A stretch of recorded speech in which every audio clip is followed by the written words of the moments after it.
جهل آخوند قزوینی به انساب قریش. آخوند قزوینی میگوید خالد بن الولید و ابو عبیده رضی الله عنهما قریشی نبودند. در مسند احمد قال النبی الائمه من قریش، ائمه باید همه از قریش باشن. حاکم هم آورده تصحیح کرده و ذهبی هم میگه صحیحه. مسند احمد جلد 3 صفحه 129، مستدرک حاکم جلد 4 صفحه 511.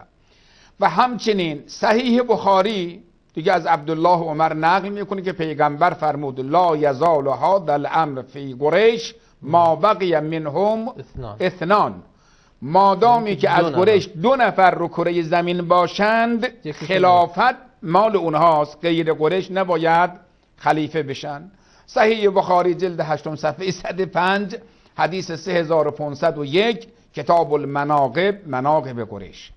و همچنین جالب این است که از معاویه نقل میکنه بخاری، میگه ان هذا الامر فی قریش فانی سمعت رسول الله صلی الله علیه و آله ان هذا الامر لا یعادیهم احد الا کبه الله علی وجهه.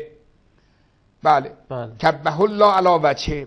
اگر چنانچه قریش خلافت از آن قریشه، اگر کسی خلافت قریش را دوست نداشته باشد خدا با کله او را وارد آتش جهنم میکنه. صحیح بخاری جلد 8 صفحه 105 حدیث 3500 کتاب المناقب، مناقب قریش. خب این آقایان به ما بفرماین از این 4 نفر که جناب عمر میگه اگر اینها بودند در قید حیات من اینها را خلیفه میکردم، خب این حالا ما نمیدانیم، حالا ببینن اینها در یک جایی میرسن، خب دیگه سالم مولا ابو حذیفه که غلام بودن ارتباطی به این قضایا نداشته، آیا خالد بر ابو عبیده جراح آیا این با این حدیث همخوانی دارد یا ندارد؟ ما یک سوالی طرح کردیم، شاید هم جواب بدن. بینندگان گرامی، این آخوند که ادعا می کند عمر خود را در تحقیق گذرانده است و از متخصصین علم رجال است، در کمال بی‌حیایی میگوید خالد بن ولید و ابو عبیده جراح قریشی نبودند و این سخن عمر رضی الله عنه که در آخر حیاتش فرمود اگر این 2 را به عنوان خلیفه تعیین می کردم، با روایتی که می گوید خلیفه باید قریشی باشد در تعارض است. حال اینکه این علامه بی علم نمی داند خالد بن الولید از تیره مخزوم یکی از مشهورترین تیره های قریش می باشد و ایشان در جد ششمش مره بن کعب با رسول الله صلی الله علیه و آله و سلم مشترک است. همچنین ابو عبیده عامر بن الجراح از تیره بنی حارث بن فهر از تیره های معروف قریش است که در جد 7مش فهر بن مالک با رسول الله صلی الله علیه و آله و سلم مشترک می باشد. همچنین برای شما عرض کنم از احمد بن حنبل ذهبی نقل میکنه قال عمر لو ادرکنی احد رجلین ثم جعلت هذا الامر الی لوثقت به.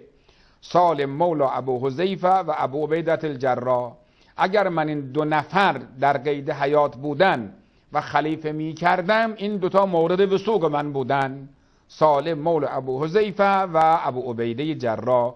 خب سیر اعلام النبلاء ذهبی جلد 1 صفحه 170 نشر مؤسسه الرساله بیروت. امام ذهبی رحمه الله روایتی را در کتاب سیر اعلام نبلا نقل می کند که عمر رضی الله عنه در آخر حیاتشان فرمودند اگر یکی از این 2 مرد زنده بودند آنها را پس از خود به عنوان خلیفه تعیین می کردم.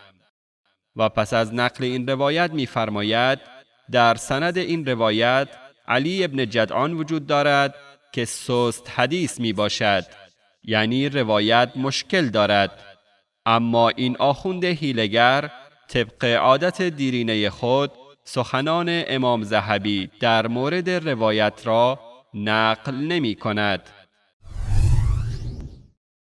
اون آقایان یا مخاطبین شما که میگن بله در شبکه فلان و فلانی داره همینطور مثل آب خوردن دروغ میگه، واقعا مردانگی دارید، شهامت دارید، وجدان دارید، انصاف دارید، یک دو تا از دروغ های ما را بیارید روی ماهواره هاتون، اعلام کنید بله فلانی این رو گفته در صحیح بخاری خلاف این هست، فلانی این رو گفته در صحیح مسلم خلاف این هست. یک مورد برای مردم نشان بدید، ما نمیگیم هزاران مورد. خب البته اینا ماشاءالله سنگ پای قزوین گفتن ولی بعضا روی بعضیا بله. بله